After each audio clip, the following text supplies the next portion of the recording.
nacashka maalinta lagu saaro wuxuu ku ilowsiin doonaa faraskaagii iyo gaadhigii laanguruusarkii iyo sariirihii qaaliga ahaa aad ku raaxaysanaysay baad ku iloobi doontaa yowma alqiyaamati laa maalun walaa waladun maalinta qiyaamahana kii maal badan lahaa maalkiisu anfici maayo kii qabiil laandheeraha ka dhashay qabiilkiisu anfici maayo kii awlaad badan lahaa awlaaddiisu anfici mayso wadammatu lqabri tusi leylata alcursi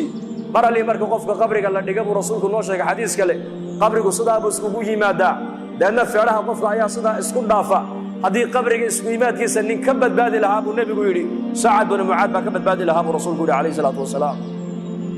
atadruuna man huwa sacad waa ninkii geeridiisa maalintuu adduunyada ka intiqaalay carshiga raxmaanku u gariiray faraxan liquduumihi imaadku adduunyada ka tegey bixidda sacad uu maalintii adduunyada uu ka baxay ayaa ilaahay jalla wacalaa carshigiisa raxmaanka u dhaqaaqay farxad daraaddeed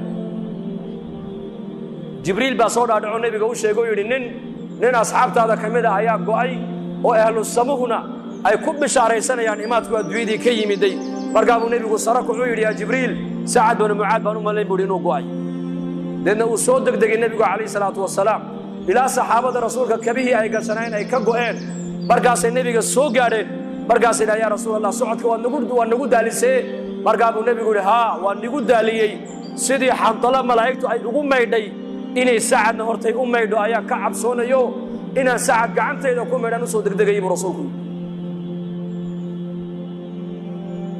waxauna jibriil ii sheegay buu yidhi carshiga raxmaanku faraxan isagoo ku faraxsan imaadka sacad uu adduunyadii ka yimiday inuu carshiga raxmaanku u gariiray ayuu jibriil ii sheegay buu rasuulku yidhi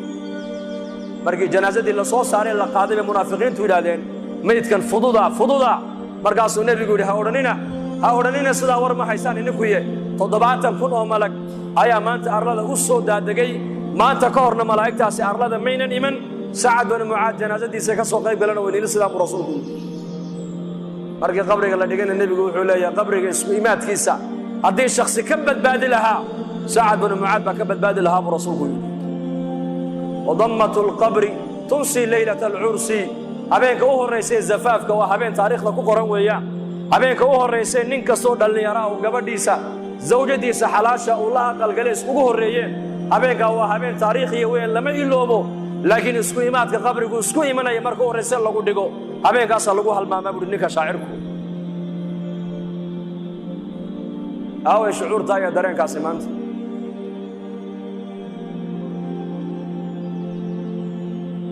وهذا عثمان بن عفان رضي الله عنه ذي النورين markuu qabuuraha dul yimaado ilmadu garhkiisa qoyn jirtay ilaa laabtiisa waxaa la yidhaha cusmaan jannada iyo naarta ayaa laga sheekeeyaa ma oydida qabriga markaad dul timaadda maxaa loo oydaa baa lagu yidhi waxa uu nebigu noo sheegay calayhi salaatu wasalaam ayuu yidhi qabrigu waa aqallada adduunyada ugu dambeeya weeyaan waana aqallada aakhiro ugu horreeya halkaa ninka ku nabadgalana nabadgelyadii runta u dambaysa buu rasuulku yidhi halkaa ninka lagu cadaabana cadaabkii weynaa baa u dambeeya buu rasuulku yidhi cusmaan radia allaahu canhu waardaah waa saxaabigii jaliilka ahaa ee adduunyada ilaahay ku imtixaamay loo sheegay in la imtixaamaya welibana iska sabray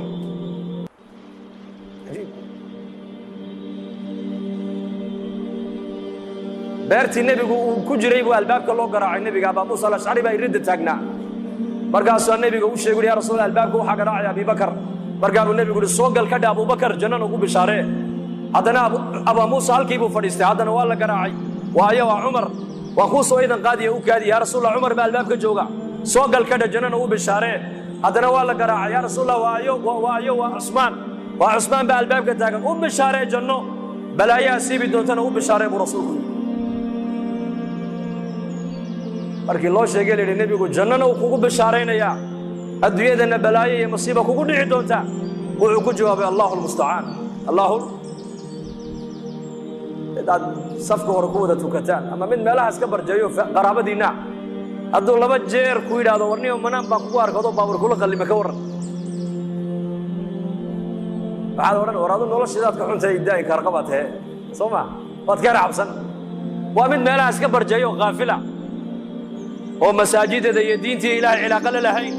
hadduu 2 jeer riyo xun kuu sheegaad saa u nixo oo sidaa u qarqari ruuxbaba kuu dhacaya محمد عليه الصلاة والسلام صادق المصدوق ما هو شيء إنه بلايا الدنيا كوا أصيب دونته وعو إليه هذا الله المستعان.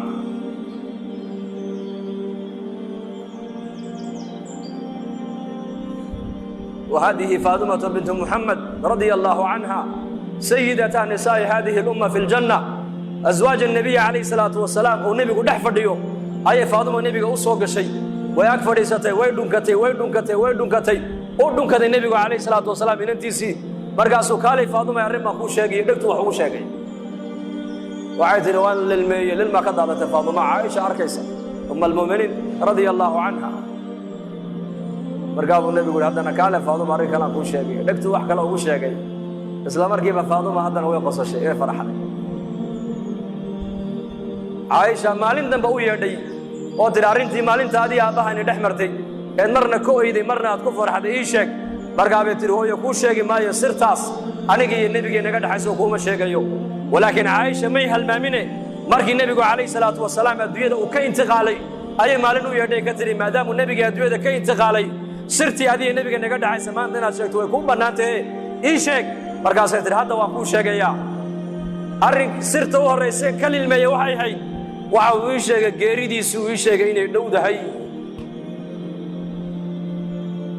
dadna waan ooyay bay tiri oo intaad ugu arkayseen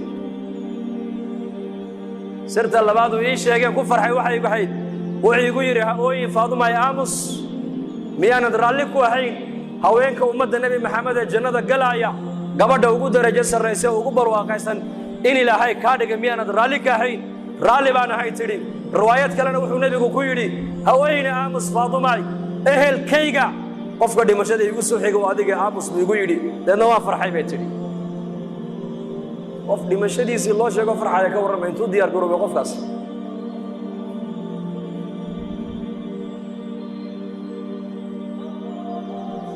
هشام بن عبد الملك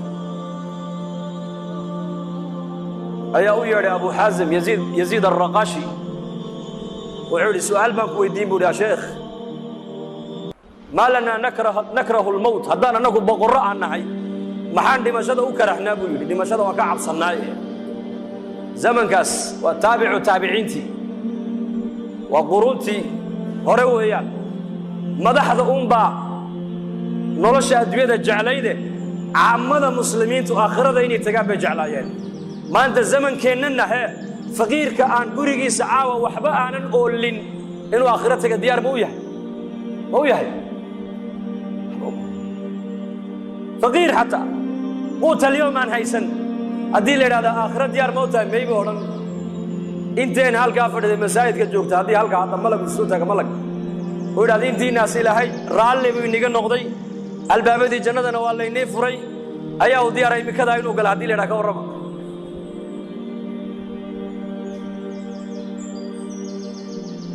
wuxuu yidhi abu xaasim baa yidhi waxaad dhimashada u karhaysaan anaa kuu jawaabay haye adduunyadan ayaad camirteen oo aad qurxiseen aakhiradiina waad iska kharribteen oo waad baabi'iseen marka daarta aad qurxisateen aad camirteen inaad ka tagtaan daar aan waxba iniga dhisnayn oo niga baaba'san oo niga halowsan inaad u guurtaan day ogolaani maysaan buu ku yidhi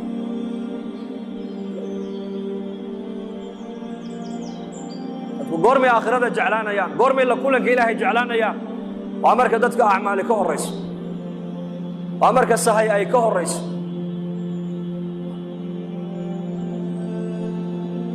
abu dar baa odhan jiray saddex baan adduunyada ugu jecelahay dadkuna way karhaan dhimashada iyo faqriga iyo bugtaanta saddexdaa dadkoo dhan way dhibsadaan aniguna waan jecelahay buu yidhi maxaad la jeceshahay baa lagu yidhi oo waxaan la jecelahay faqriga waa tawaaduc buu yidhi tawaaduc baa laga helaa faqriga xanuunka waxaan la jecelahay waa dembi dhaaf kullamaa qofka mu'minku xanuunsadaba dembi baa laga dhaafaa dhimashadana waxaan la jecelahay maad garanaysaan buu yidhi maya noo sheeg la kulanka rabbigay baan jecelahay buu yidhi laana dadkaasi waxbay qadimteen iyagu maalintuu dhimanaya abu dar cidla cad buu keligii ku dhintay meesha ribda la yidhaah xaaskiisii buu u yeedhay isagoo sankaraada way ku dul oyday markaasuu ku yidhi naa maxaad la ooyaysaa markaasay ku tidhi kaama maarmi karo kuma maydhi karo kuma aasi karo mara kafan kuu noqotana kuma hayo markaasuu ku yidhi dhegayso halkaa u bax tuurkaa u bax tuurkaa u bax buu ka yidhi safar jamaaca mu'miniina soo mari doontee kuwaaba aniga i aasi doonee iigu yeedh buu ka yidhi markaasay ku tidhi xaggee dad aan ka arkaa bay tidhi xaggee dad ka soo maraan xilligan jidka xaajigii xajka ka noqonayna uu go'ay haddee toole oo xajkiina mar horaa laga noqdee dadka dariiqa soo marayaad sheegaysa waa dadkee bay ku tidhi nayaa i dhegaysa buu yidhi koox anigu aan ka mid ahay annagoo maskiidka dhex fadhin oo xalaqad fadhina ayuu nebigu nagu soo baxo wuxuu yidhi mid baa inaga mida ininka keligii cidlo ku dhimani doona keligii buu cidlo ku dhimani doonaa aaskiisana jamaaca muslimiin oo mu'miniina ayaa ka qayb geli doonta raggii maalinta aan la fadhiyey nin kasta uu dhintay nin magaaluu ku dhintay nin tuuluu ku dhintay nin reerkiisiibuu ku dhintay ninka cidlada ku dhimanaya nebigu sheegay ee jamaacadda mu'miniintu aaskiisa ka qayb geli doonto waa anige ordoo tuurka u baxo jamaacaddii nebigu sheegay baa soo mari doonta iigu yeedh buu ka yidhi bal sida hadalka nebiga u rumaysan yihiin dadkaas muslimiinta maanta adduunyada joogta iyo muslimiinta qarniga caalamka joogtay farqiga inoo dhexeeya waa yaqiin khabarka nebi maxamed ay ka maqleen ayay boqolkiiba boqol iyo ku rumaysnaayeen boqolkiiba boqol ninkii nebigu uu sheegay buu yidhi waa aniga ee cidlada ku dhimanaya raggii kaloo dhan way wada dhinteen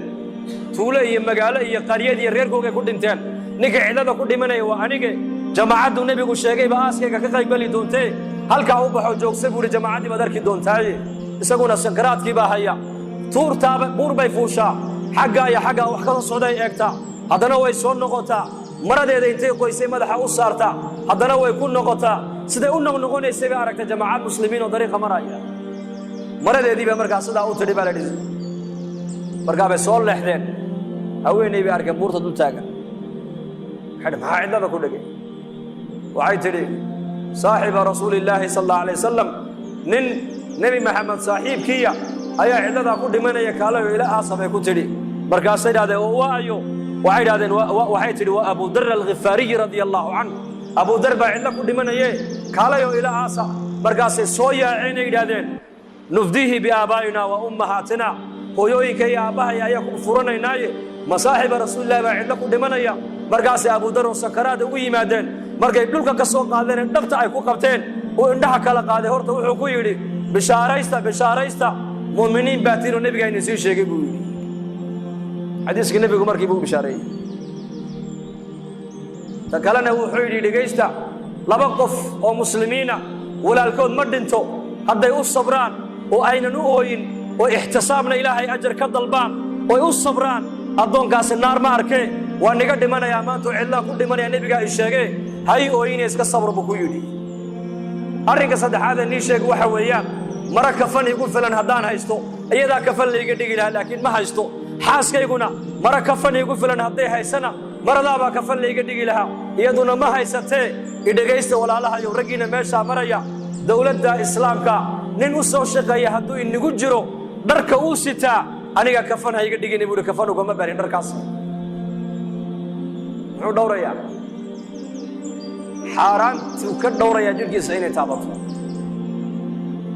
diin buu wataa taqwad buu wataa iimaan buu wataa zaad buu wataa zaadkaa uu aakhiro la tegaayo inuu ka boorooba ayuu diidan yahay innagana zamankan halkeen marayna waxaan ku cuninba waa la cunaa ilaa wax walba cuntay soomaaliya gaajada unbaa xaaraana bay ku odhanayaan gaajada unbaa xaaraana kullu jismin nabata fi lxaraami fannaaru awlaa bihi jidh kastoo xaaraan ku kora buu nebigu yidhi naartaa u xaq loo cuni doonta buu rasuulku yidhi xaaraantu iska daa adiga ilaa oo shahwadaaday taaiirisaa shahwadaada way saamayn ubadkaaga xaaraanta taqwaduna awlaadday iska soo baxdaa waracu awlaad buu ka soo baxaa lidaalika nin boqora quruntii hore ah ayaa qasrigiisa soo galay isagoo walwalsan xaaskiisii baa ku tiri maxaa ku helay boqor muslima buu ahaa mujaahid ah dowladihii ka dhisnaa bay ahayd bilaad alhindi wa sind markaasuu yidhi inankeenii aan ciidanka u dhiibay ee mujaahidka ahaa ayaa la ii soo sheegay in la soo jabiyo laga soo adkaaday markaasay tiri warkaa sax maaha ku noqo sax maaha warkaa waxba kama jiraan bay tiri ha lagu noqdo u yaaba boqorkii oo maxaad og tahay anu waxbaan ogahay bay tiri 7 maalmood kadib haddana boqorkii qasrigii buu soo galay isagoo faraxsan xaaskii baa ku tiri maxaa dhacay maanta waa faraxsan tahay wuxuu yidhi inankeenii gaalada uu ka soo guulaystay haniimana uu soo galayaa maanta warkan dambaa saxa bay ku tidhi maxaad og tahay adigu waxay tiri waxbaan ogahay maxaad og tahay balii sheeg maalintii horena warkii hore waa diiddo warkii hore runtaa buu noqdo been buu noqdee waxay tiri inankaygaa curadee mujaahidka maalintuu calooshayda galay luqmad xaaraana afkayga inay gasho waan ka ilaaliyey bay tidhi markaan dhalayna ee naas nuujinta aan u bilaabayna markaan naaska nuujinayo waan u weysaysanayay bay tiri ilmaha tarbiyadiisii halka aan ka soo bilaabay gaala sidee buu uga soo baxsadaa ma dhici karta bay ku tiri xaaraantu saamayn bay ku yeelataa dadka bini aadamka lidaalika maanta muslimiinta cadadkoogu uu badan yahay laakiin tayadeennu way yar tahay maanta saxaabada rasuulkuna cadadkoogu uu yaraa laakiin maxaa badnayd tayadooda ay quality bay ahayn quality muslim quality bay ahayn bushaaro haddii safar loo geli jiray barashada qur-aanka hadda waxaad ku baranaysaa qur-aanka iyo culumta shareecada adiga oo jooga gurigaaga iyo goobtaada shaqo dugsiga online-ka ah ee barashada qur-aanka kariimka iyo shareecada islaamka duruusta uu sida taxanaha u dhigo waxaa ka mid ah barashada qur-aanka kariimka ah iyo higaada culumta shareecada islaamka tarbiyada awlaada iyo luqadda carabiga haddaba isqoristu waa ay socotaa hadan hore ogaad wixii faahfaahina kala xidhiid nambarada shaashada kaaga muuqda hamoodaan dugsiga online-ka ee barashada qur-aanka kariimka iyo culumta shareecada ee daarul hijra